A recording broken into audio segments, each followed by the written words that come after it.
সামর্থ্য থাকলে কখনোই গ্রামে থাকা উচিত না। গ্রামে বসবাসের ধারণা অনেকের কাছে সহজ এবং সাদামাটা জীবনযাপনের প্রতীক হলেও কিছু বাস্তব পরিস্থিতির আলোকে এটি আদৌ সুবিধাজনক নয়।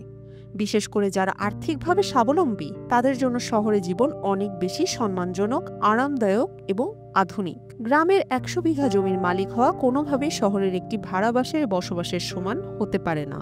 গ্রামে বসবাসের প্রধান সমস্যা হচ্ছে সামাজিক টেনশন।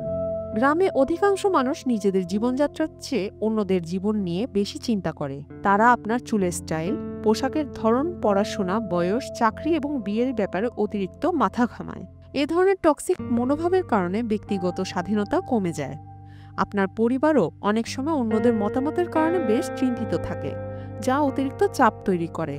আরেকটি বড় সমস্যা হচ্ছে জমি জমা নিয়ে বিরোধ। গ্রামে এমন কোনো পরিবার খুঁজে পাওয়া কঠিন যেখানে জমি বা সম্পত্তি নিয়ে বিরোধ বা ঝগড়া নেই।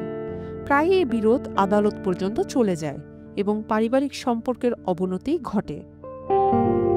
এমনকি ছোটখাটো বিষয় নিয়ে মারপিট, গালাগালি এবং ষড়যন্ত্র চলে। গ্রামে বিদ্যমান অজ্ঞতা এবং সীমিত জ্ঞানও একটি বড় সমস্যা।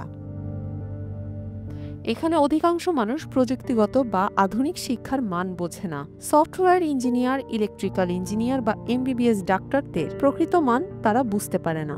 তাদের কাছে সরকারি চাকরি মানে কেবল পুলিশ বা সেনাবাহিনী,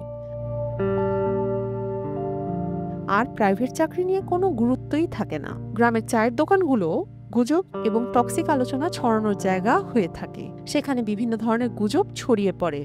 রাজনীতি, সমাজ, খেলাধুলা, ব্যক্তিগত জীবন সবই তাদের আলোচনার বিষয়। এসব তাদের মানসিকতার অবক্ষয়কে আরও বাড়িয়ে তোলে। তবে গ্রামে কিছু শুভাকাঙ্ক্ষী মানুষ রয়েছেন যারা আপনার জীবনের পছন্দগুলোকে শ্রদ্ধা করেন এবং কখনো অন্যের জীবন নিয়ে অতিরিক্ত আগ্রহী হন না। তাদের সম্মান করা উচিত, কারণ তারা সত্যিকারভাবে মানবিকতা বজায় রাখেন। সবশেষে একটি গুরুত্বপূর্ণ প্রশ্ন দাঁড়িয়ে যায়, যদি আমাদের পর্যাপ্ত সামর্থ্য থাকে তাহলে গ্রামে কেন স্থায়ীভাবে বসবাস করা উচিত?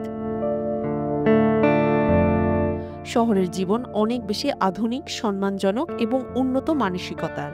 এখানে একে অপরের প্রতি শ্রদ্ধা এবং মানবিকতা গুরুত্ব পায়, যা জীবনের মান উন্নত করে।